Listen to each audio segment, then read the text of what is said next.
Cambiamos de tema, saludamos a nuestro compañero Pablo Callejón. ¿Cómo te va, Pablo? Muy buenos días. Hola Mariano, buen día, el saludo para todos, ¿cómo están? Bien, bien, muy bien. Con algo de lluvia por aquí, por el sur de la provincia de Córdoba. Como veíamos, el centro o norte del país afectado por este tema del tiempo. Pero bueno, por ahí hace falta, ¿no? Sobre todo en los incendios, y veníamos de una época de sequía importante.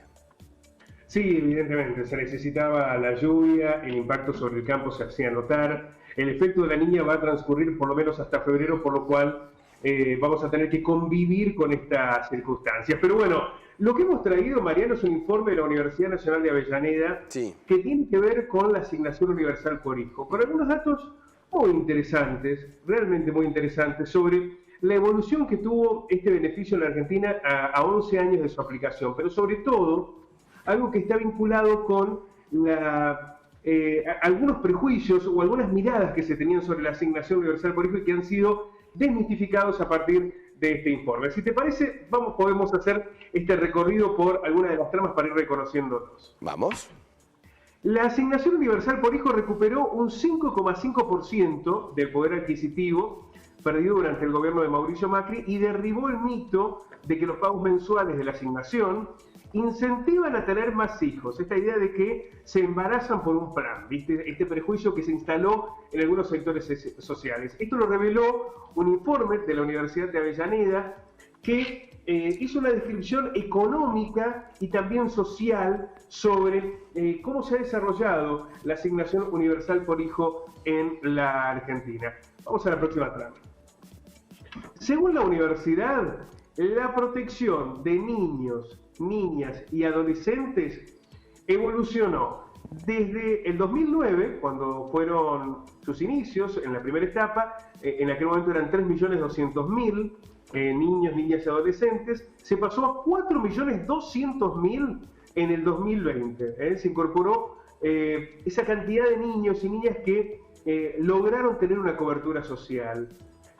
Además, la cantidad de titulares, aquí estamos hablando no de niñez, sino de titulares, de los que cobran, de los que reciben, las asignaciones pasó de 1.800.000 en 2009 a 2.300.000 en el 2020. Es decir, se incorporaron 1 millón de niños, niñas y adolescentes, y aquí vemos también cómo 500.000 adultos que cobran esa asignación fueron beneficiados. La inclusión de más de 700.000 niños, niñas y adolescentes se concentra fundamentalmente en Buenos Aires, la provincia de Buenos Aires y Ciudad de Buenos Aires, pero también hay un alto nivel de la medida en Córdoba, en Santa Fe y en Mendoza, que aparecen ahí por debajo de Buenos Aires como las más beneficiadas. El monto inicial de la asignación universal por hijo en el 2009 era de 180 pesos. Una década después, 11 años en realidad, los titulares reciben 2.832 pesos de un total de 3.540, porque el 20% restante, que son unos 708 pesos, se pagan al final del año. Y esto tiene que ver con el cumplimiento de algunos requisitos que se exigen, ¿no? Ligados con la vacunación, con la tarea escolar y demás.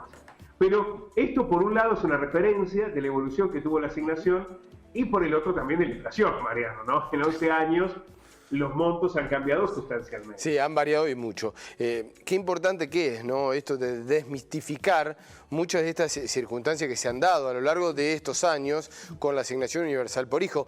Hoy, afortunadamente, ya parecen un poco saldadas, ¿no?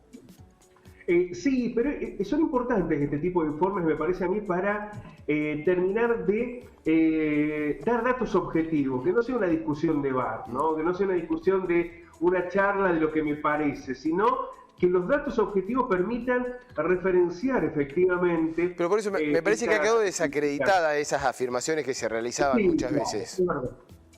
Es verdad, ¿no? Entiendo también por lo que se ha podido consolidar con este concepto, que ya nadie habla de un plan. Decir que la asignación universal por hijo es un plan es una contradicción al sistema mismo, ¿no? La asignación es un derecho, es un derecho.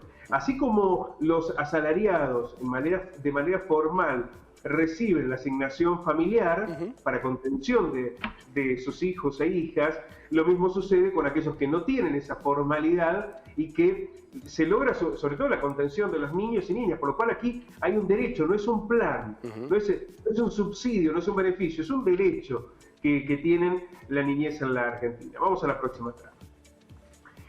El estudio de la Universidad de Avellaneda remarcó que entre noviembre del 2009 y noviembre del 2015, el monto de la asignación había incrementado su poder de compra. Este me parece que es un dato central. Ya no por la evolución, porque de la inflación y de los costos de la canasta alimentaria pueden haber muchas variables. Acá el poder de compra de la asignación entre 2009 y 2015 aumentó un 8,5%. Sin embargo, a partir de julio del 2015 se produce una baja, ¿no? Porque cuando se sanciona la ley 27.160, que es la que determina la evolución del monto de la asignación, que estaba atada a la ley de movilidad provisional, comenzó a perder poder adquisitivo ese monto que se recibía por la asignación universal por hijo. Vamos a la próxima etapa. Por eso referenciamos este dato, porque desde diciembre del 2019 y hasta septiembre del 2020, en el último año, el monto de la asignación universal por hijo ya recuperó un 5,5% del poder de compra. Esto sin contar los bonos extraordinarios y el pago del ingreso familiar de emergencia, el IFE, que incentivaron, digamos, pero solo teniendo en cuenta la AUH, ahí se observa un recupero del poder de compra del 5,5% que se había perdido 4 años antes. A lo largo de 11 años, quienes rechazan el beneficio aseguraban que, Mariano, que las madres buscaban tener hijos para cobrar la asignación. Esta idea de se embarazan por un plan. Bueno, según la Universidad Nacional de Avellaneda, en 2009 se registraban 1,85, para ser más preciso, hijos en promedio por cada titular de la asignación. Tenían casi 2 hijos, no llegaban a 2 hijos, el promedio, estamos hablando de un promedio. Mientras que en 2020 ese promedio se contrajo hasta 1,76. Es decir, entre los beneficiarios de la asignación universal por hijos, bajó el número de hijos e hijas. Bajó. Este dato es sustancial. Termina de referenciar y determinar que, más que un mito, era un prejuicio que existía sobre una degradación sobre la condición del más humilde, ¿no? De creer que se puede embarazar solo por un plan. Bueno, esto lo derriba, ¿no? No solamente se mandó, bajó la cantidad de hijos e hijas que tienen aquellos beneficiarios de la asignación universal por hijo.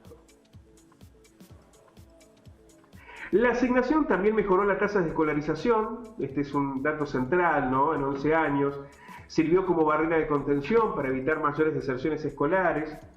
Al año de su aplicación, los niños de entre 3 y 5 años aumentaron un 2% la tasa de escolarización. De 6 a 12 años un 1%. Y de 13 a 17 años, que es el sector más complicado porque es donde hay mayor deserción en el secundario, subió un 1,2%. Esto refiere la importancia que tiene la asignación ya no solo en la contención social alimentaria, sino también educativa, que de alguna manera, Mariano, era el principio que se buscaba, ¿no? Cuando se generó esta asignación. No solamente garantizar la alimentación y las condiciones mínimas para la niñez, sino también y fundamentalmente que puedan continuar con un proceso escolar. Claro. Aquí, en este último dato, en este último informe, la asignación universal por hijo recuperó, lo decíamos, un 5,5% de lo que se había perdido como poder adquisitivo. Bueno, los datos terminan referenciando, Mariano, el valor que tiene este derecho, ¿no?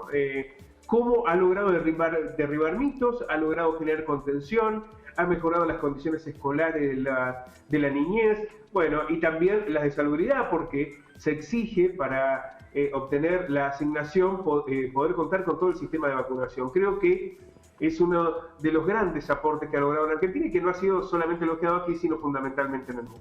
Claro que sí, y sirven para lo que vos decías, Pablo, exponer, dejarlo sobre la mesa, con números, con estudios, con datos, todos aquellos mitos que se comienzan a derribar y quedan absolutamente desacreditados, ¿no? Cuando te hablan de una supuesta situación, de un plan, de una asignación universal por hijo que es beneficiosa y que solamente sirve para hacer política, esto queda absolutamente desmistificado en esta situación. Totalmente, totalmente. Por eso es importante ir a los datos objetivos. Los datos objetivos, formales, son los que terminan dando más fundamentos a esto que está ligado con mucho del prejuicio y sobre todo en la mirada hacia el más hombre. Pablo, muchísimas gracias. Abrazo grande, que tengan una linda jornada. Hasta luego.